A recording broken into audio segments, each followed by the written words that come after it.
రంగారెడ్డి జిల్లా తలకొండపల్లి మండల కేంద్రంలో మనుస్మృతి మనుధర్మ శాస్త్రం దహన కార్యక్రమం నిర్వహించారు. భారత రాజ్యాంగం అమల్లో లేనప్పుడు భారతదేశంలో ప్రజలకు అనేక కులాలుగా వర్గాలుగా విభజించి దళితుల పట్ల మహిళల పట్ల హీనమైన ఆంక్షలు విధించి మనుధర్మాన్ని వ్యతిరేకిస్తూ 1927 డిసెంబర్ 25 నాడు డాక్టర్ బిఆర్ అంబేద్కర్ గారు మొట్టమొదటిసారి మహారాష్ట్ర రాష్ట్రంలో దహనం చేయడం జరిగింది.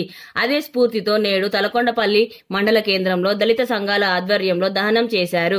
కార్యక్రమంలో పలువురు నాయకులు మాట్లాడుతూ భారత రాజ్యాంగ అమల్లోకి వచ్చి 7 సంవత్సరాలు గడిచినా భారతదేశంలో ఇంకా కుల వ్యవస్థ, అంటరానితనం, అసమానతలు పోలేదని వారు అన్నారు. మండల కేంద్రంలోని అన్ని గ్రామాల్లో దళితుల బహుజనులు మనుధర్మాన్ని దహనం చేయాలన్నారు. ఈ కార్యక్రమంలో ఎంఆర్పీఎస్ జిల్లా నాయకులు కృష్ణ, కుమార్, కిరణ్, పుల్లె, నాయకులు శివరాజ్, శ్రీను, మహేష్, సురేష్, సందీప్, ప్రవీణ్, శ్రీశైలం, ప్రకాష్ తదితరులు పాల్గొన్నారు.